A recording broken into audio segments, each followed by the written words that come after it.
Broadcasting from the business capital of the world, this is the Podcast Business News Network. And welcome back, everyone.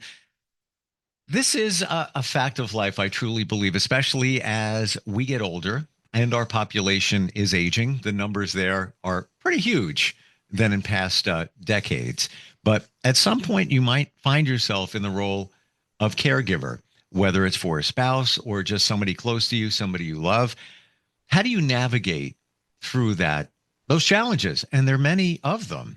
You find yourself in a different role, a different identity. We're going to talk about that today. And interestingly, this comes from somebody who connects with those people on many different levels as the founder of the Center for Ageless Living, which is a wonderful facility in New Mexico, kind of a gateway of many different aspects: health, beauty, wellness, 45-bed assisted living program, and so much more. And she's given us so much insight in the past, and we're going to dig back into that. Suzette Lindemuth joins us on the program. How are you doing today? I'm doing great. It's a beautiful day here in New Mexico. It's been like 63 degrees. So it's unusually warm, but we're enjoying the sunshine, and, you can't complain about the weather. Sounds delightful. Isn't it, when it's winter and you get those days that are a little bit warmer than expected? Because it's been so cold, doesn't it feel almost like it's summer, even though it's only 60 degrees? I just said that yesterday to one of my staff. We were walking around. I said, I can't believe it's summer already. And we're like, no, it's really not summer. It's not. But inversely, but it felt like it. If it was in the middle of the summer and it dropped down to the upper 50s, you'd be like, oh, wow, it's really cold. Oh, I can't deal with this. Yeah. So odd. You, in your role as the founder of the center there in New Mexico, you must encounter this quite often, people that have found themselves in a caregiving role many times unexpectedly. What do you hear from people that are now in that situation?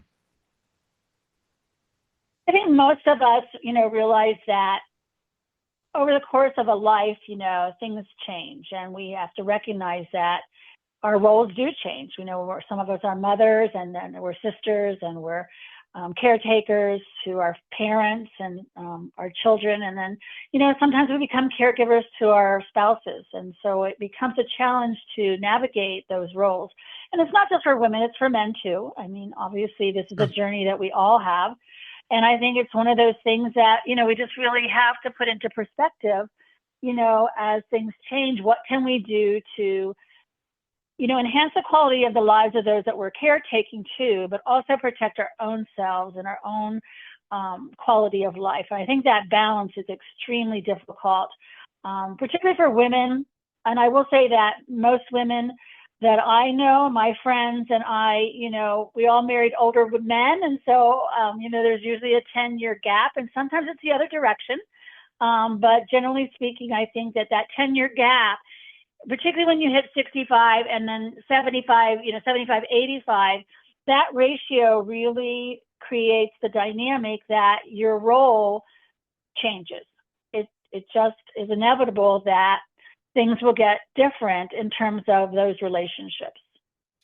I want to look at those situations a little bit deeper in different aspects. And I'm just going randomly here. No particular order of importance. But somebody's identity, when they're thrust into that role as caregiver, a lot of things change. A lot of, life has changed. Life has changed and then progressively changes. And I hear from others in that situation that their identity has changed. That sometimes they lose who they are. Sometimes they don't put the focus on them, and it's always on somebody else, obviously so. Your thoughts there, maybe some suggestions? I think the most important thing to remember is that being a caregiver doesn't mean you're the only person caregiving, and that you really need to build a team or a community around the needs of the individual. I think when we marry and we, take those vows and we, in sickness and in illness, death till we part, it didn't say we had to do it alone. It just said that we were going to be there as a supportive part of that process. And I think that's what really helps us not lose our own identity. You have to carve out time for yourself. You have to be able to have people come in to help if that's a family member or another individual or through your church or your networks, but you simply cannot do it alone. And I feel like a lot of people who become caregivers and start taking care of somebody who has a disability, particularly memory loss and dementia, become very isolated. You know, they're the ones that are becoming isolated. The individual is probably not so much aware of the isolation, but the caregiver becomes the person who feels like they're stuck, like they don't have any options, that they can't get out of the house. And then when they're out of the house, all they do is worry about the person who's at home alone or with somebody else. And so it's a very vicious cycle that I think we see and we put ourselves in. And then there's all the guilt that comes with, well, I should be able to do this. I should be able to do it by myself. Well, that's just a false message that we've told ourselves, and we have to get over that false message that, you know, there is no one that I know that can do this journey on their own. You said such a powerful word, Suzette, guilt. There's so much of it within the caregiving aspect of life where you can beat yourself up in many different areas, say, oh, well, I should have taken him to that doctor. I should have done this. I should have done that. How do we release that guilt and just realize that I am doing the best that I can with what I have here, with the resources I have? Sometimes it's put on one person. Siblings, you know, in that situation may disappear, and you're it. How do we release that guilt? Yeah. Well, I think it's hard to release it, but I think you have to sort of start to accept it. You know, you have to feel like we have all been put on this earth to be caregivers, to be caring and gentle and supportive. And so that role we assume from the time we're born. And obviously some of us can assume it better than others, and some have more resources. But I think the guilt-driven factor is one that we can say, you know, I am doing the best I can do in this situation. But I also know that I have to say, what can I do differently? How can I bring more resources in? What can I do to empower my family to be more supportive? How can I manipulate these things? And I think you have to talk to people. You have to go to support groups. I think crying is a wonderful tool. I think sometimes you just have to go out and scream at the tree and cry and say, you know, wow, I got dealt a bad hand. Yeah, you did. But, you can throw in the cards and get a new deck of cards. I mean, you can change things, but you have to be really committed to saying, I don't want to be guilty anymore. I don't want to feel like this anymore. And I'm going to go and get help. And if that means counseling or seeing your own physician for other suggestions, but we live in a world where there are so many resources. And I know people feel like sometimes they're alone and they can't find the right resources, but really it just takes a little bit of calling around and calling the right person and then tapping into those local resources that are within your community. I mean, every state has a Department of Aging. Senior centers abound. I mean, some people hate the senior system, that senior center system, but I will tell you that they have enormous resources for people. Wow. And it's affordable. So, I know money drives a lot of things, but you have to be able to say, I need help. It's okay for me to say that. It's okay to say, I can't do this by myself. I want to go back and thank you for that, to realize that the resources are there. But the crying aspect, I think many of us, when we get to that point, we think we're weak and we're failing and we're crumbling. But in my understanding, it's the other way around. We were designed to release it. There's things that come out of your tears chemically that help move you forward. We need to do that. We need to just let it all out. Like you said, scream, it's mental health professionals say that all the time. But I feel that many of us think that, we're, and nobody has to see you cry, but just do it. It's okay. And I think laughing is another great tool. I think sometimes we forget that there is some comedy in the whole aging process. And, we have to be able to laugh at it a little bit and recognize that, the journey is a tough road sometimes, and And no matter how many resources you have, sometimes it doesn't go well. I mean, it is hard to sometimes navigate the pain someone is suffering or the confusion that someone's suffering. Like, how do you help get that person over that hump? And oftentimes it's near impossible. And so you have to be able to kind of step back and say, this is just not going well. We've got to do something else. And so, I think you have to kind of be realistic about the journey. And I see, as a professional in an industry, I know that there's no way we could do what we do without a community around us. Like, we have a lot of caregivers. We have a lot of people coming in and working with our elders. It isn't one person. I know Hillary Clinton said it takes a community or a village to raise children, but it equally is true of older individuals. And, we need that support around us. And, I have a lot of families that come to me and say, I feel so guilty putting them in here. I should be able to do this. And I'm like, there's no way I could do this. There's no way you can do this. This is a team approach here. We need help. We have to get people around us. And physically, it's hard to be a caregiver. I think all of us know that, physically helping somebody is hard on us. And then it's a profession for young people. I mean, it's not, when you're 90 and you're trying to take care of your 98-year-old husband, it's probably not going to be too easy. So, true. And I see that a lot. We see that a lot where people just try really way past their mental and their physical capacity, and they need to recognize that at a younger age and say, I'm going to build this team around me, and I'm going to be able to say it's okay. To your point before about the laughing, I had a conversation with somebody last night that I'm close to, and both their parents have challenges. They're not really that old, but they've got a lot going on. And she took her mom, who has some physical challenges, to the shoe store the other day. They just had some extra time. Let's pop in there. She has to help her mom around. And they had these shoes where you just slip in.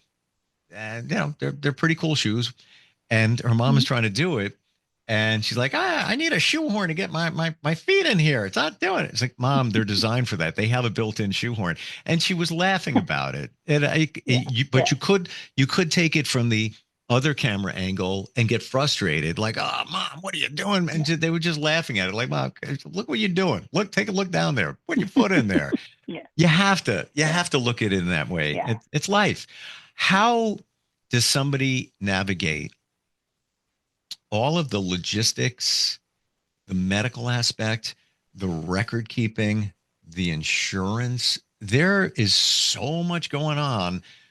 That alone is a full-time job. Any suggestions in that area? Well, I think everybody who would say that in terms of organizing your life and things around caregiving is to not try to do it all at one time. Try to take a piece at a time and figure it out. You can get overwhelmed very easily these days. I mean, there's so much going on and so many demands put on us that we kind of just want to just crawl in bed and put our pillow over our head and just go stop. But we know that, each part of the planning or the puzzle, and I always say, it's like a big puzzle to put together all these aspects of what you need to do for aging, is just that. Just sit down with a part of the puzzle, prioritize what's important to you, get the border done first, fill in the pieces as you need to, and don't try to do the puzzle all at one time. I think one of the things that I found was interesting when I was watching, all these awful fires in California and how quickly you can lose everything so fast. And I mentally said to myself, I really need to put all my papers, scan them, we can scan everything now, put them on a disk and put those disks someplace else so that I don't have to worry about where's my ID, where's my passport, where's my will, where's all these papers that I need, when we know we can consolidate that very quickly electronically. So we do have the advantages now of electronics and technology to help us with all these things. And I really felt that was like a little lesson for myself. Even though I have all those things, I don't have them all electronically saved. And I thought, that would be a simple thing to do, to get ready, because fires are going to happen. I mean, we're in Albuquerque, there's a drought. I mean, we can lose everything very quickly. And to be prepared for aging and is also to be prepared for the unexpected and what can happen in our lives. And so I think that was something, I think all of us can just sort of say, what's important? What do I need to do first? I'm trying to take care of my health. I never focus on me, and I've been working on that. I walk around with different manila envelopes, and this is just nothing. I can't imagine working with a loved one and all that stuff that you have to keep track of. Maybe this exists, but there should be an app where everything can be placed in it, and maybe with HIPAA compliance of records, everything you need. I found one recently, but it was just kind of scraping the surface. It almost looked like somebody had the idea, but they never took it any further. Maybe it's out there, but I don't know. I think there's a place for that. It's all in one spot. Well, when Katrina happened and they had to evacuate, and we've had fires in New Mexico where I've had to evacuate our facility. So evacuations happen. You think, it's never going to happen to me, but it does happen to you. And, being prepared is critical. Like, you have to have a plan. But, one of the lessons in Katrina was that, some of these individuals that were evacuated didn't have identifications on them, and their memory was impaired, and they couldn't figure out like who they were, where did they go. And so, if you're a caretaker and you're in that role where something can happen, and God forbid that, these things occur, but how kind of that plan in your head, like, where are you going to go? What do you need? Where, we have stickers to put on people now, call this phone number, because, you can get separated. I mean, things can happen in a natural disaster. So, being a caregiver, I think caregivers are the most interesting people, because to be a good caregiver, not only do you have to have empathy and compassion, but you have to be a very good organizer. Like, you have to be able to be a good planner and keep things together and be prepared. And that comes with practice. It comes with, like, you can take classes. I mean, all the agencies that I work with offer free classes on support groups about how to be a good caregiver. But caregivers are extraordinary people. And if you have a caregiver who's helping you, please thank them, because they don't get enough thanks. And oftentimes it is family members that are taking the brunt of the caregiving roles that we have here in the United States. And I don't see that changing. And I think that's just going to become more and more critical, that we help our children know what the role of a caregiver is and how that might affect them as they age, and let them become part of the process. Don't alienate your children. Don't think you can keep them from being a caregiver. They're going to be a caregiver someday. Powerful thought right there. Wow. And it's interesting. You think of being a parent, what responsibility that brings. And, it's a lot of work being a parent, things to worry about. And, depending on the age of your child, there's always something there, whether they could be a tween and you're driving them to sports and you got a lot going on. You got 3 jobs and everything, all challenging. But when you're a caregiver, there is so much, I believe, just looking at others, I've never been in that role, so much more that you need to deal with, especially with a parent that's having, be it dementia and everything else that's connected to it, that we need to praise them and support them. So much work goes into caring for somebody else in those capacities. Well, I think it's very hard when it's your spouse too. That anger and hurt and loss and grief, and you see your spouse changing in front of you, and you're saddened by the whole thing. Like, they were never like that. That's not who I married. That's not, I'm so disconnected from that. And that is one of the saddest journeys, is to see somebody you love change, and then you become the caregiver. And how can that journey be made easier? And all I can say is, reach out to friends. Don't alienate yourself. I mean, you can spend all your time being a caregiver, but that's probably the most unhealthiest thing you can do. You have to make sure you're balancing that. And then there's a time when you just, you really need a team. You just simply cannot do it without more than 1 or 2 people around. You need assisted living, you need nursing homes, you need daycare, whatever that looks like, for you to feel comfortable, so that you can still have quality time with that person. And those roles So true. are hard to keep and manipulate. But I spoke with somebody who was in the caregiving role for a spouse. She eventually, after he passed, went on to become a coach to help people with the caregiving journey. But to your point you just made, the one thing that she was challenged with was many times her spouse who had cancer, she felt like he didn't appreciate it. He didn't appreciate what she was doing. Mm-hmm. She understands it because he was angry that this has gone with my life. This is what I'm dealing with. So sometimes we forget you have to add that aspect to it. Right. It's pretty heavy. Yeah.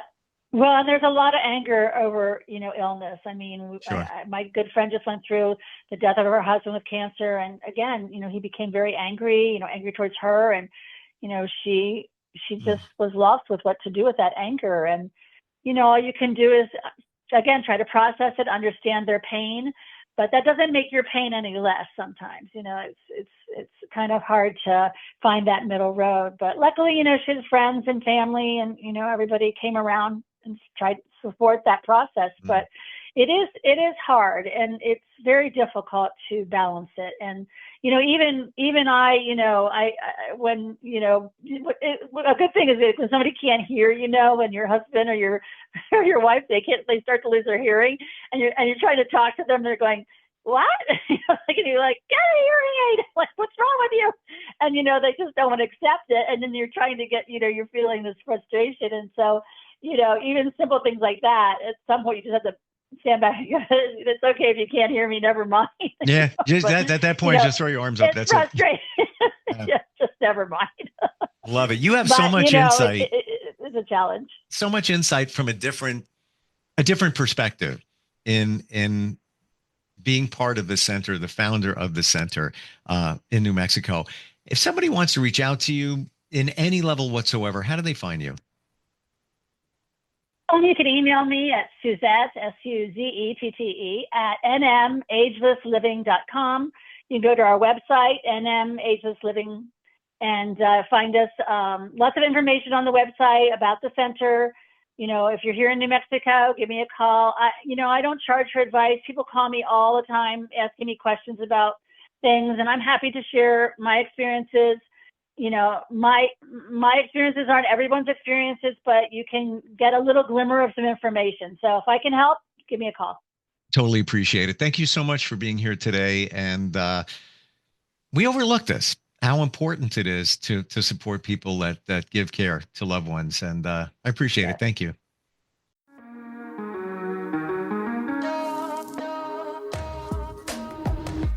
Broadcasting from the business capital of the world, this is the Podcast Business News Network.